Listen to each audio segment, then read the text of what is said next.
అక్కినేని నాగార్జున వారసుడు నాగ చైతన్య తండ్రి బాటలోనే నడుస్తున్నాడని వార్తలు వస్తున్నాయి. సినిమాల విషయంలోనే కాదు, ఆయన పర్సనల్ లైఫ్ విషయంలోనూ తండ్రినే అనుసరిస్తున్నట్టు తెలుస్తోంది. తాజాగా టాలీవుడ్ వర్గాల్లో వినిపిస్తున్న టాక్ ప్రకారం నాగ చైతన్య రెండో పెళ్లికి సిద్ధమైనట్టు తెలుస్తోంది. సమంతతో విడాకుల అనంతరం ఇన్నాళ్లకు ఆయన రెండో పెళ్లికి రెడీ అయినట్లుగా సమాచారం. అయితే ఆ అమ్మాయి ఎవరు, ఏంటి అనే వివరాలు ఈ స్టోరీలో చూసేద్దాం పదండి.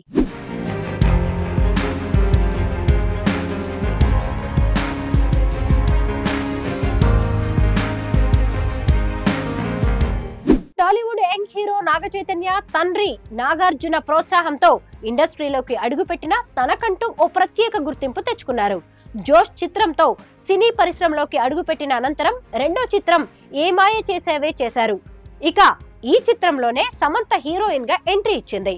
అలా తెలుగు ప్రేక్షకులనే కాదు, అక్కినేని వారసుడిని సైతం ఈ భామ మాయ చేసి పెళ్లి చేసుకుంది. ఇండస్ట్రీలో క్యూట్ కపుల్ గా ఉండే వీరు సడన్ గా విడాకులు అంటూ ప్రకటించడం షాక్ కు గురి చేసింది. మేడ్ ఫర్ ఈచ్ అదర్ అనిపించుకున్న ఈ జంట పెళ్లైన 4 ఏళ్లకే విడిపోవడం అందరినీ షాక్ కు గురి చేసింది. ఇక వీరి విడాకుల అనంతరం ఎవరి జీవితాల్లో వాళ్ళు బిజీగా మారిపోయారు. మరోవైపు సమంత మయోసైటిస్ బారిన పడడం, ఆ చికిత్స తీసుకోవడం జరుగుతోంది. ఇంకొక వైపు సినిమాల్లో బిజీగా మారిపోయింది. ఇటు నాగ చైతన్య కూడా విడాకుల అనంతరం కొన్నాళ్లు డిప్రెషన్ మెయింటైన్ చేసిన తర్వాత నార్మల్ మూడ్ లోకి వచ్చేశాడు.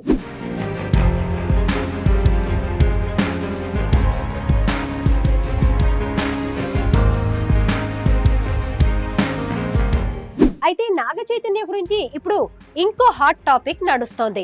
ఆయన తండ్రి నాగార్జున బాటలోనే నడుస్తున్నారంటూ వార్తలు వస్తున్నాయి. అక్కినేని నాగ చైతన్య రెండో పెళ్లికి సిద్ధమైనట్టు తెలుస్తోంది.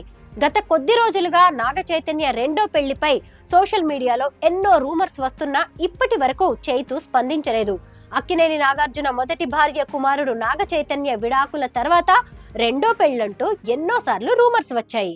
అయితే గత వారం రోజుల నుంచి మాత్రం నాగ చైతన్యపై ఒక రూమర్ సోషల్ మీడియాలో చక్కర్లు కొడుతోంది.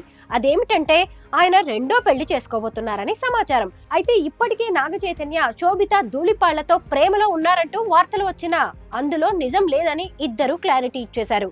తాజాగా నాగ చైతన్యను రెండో పెళ్లికి నాగార్జున ఒప్పించారని, ఈసారి నాగ చైతన్య కూడా ఓకే అనేసారని ఇండస్ట్రీలో హాట్ టాపిక్ గా మారింది.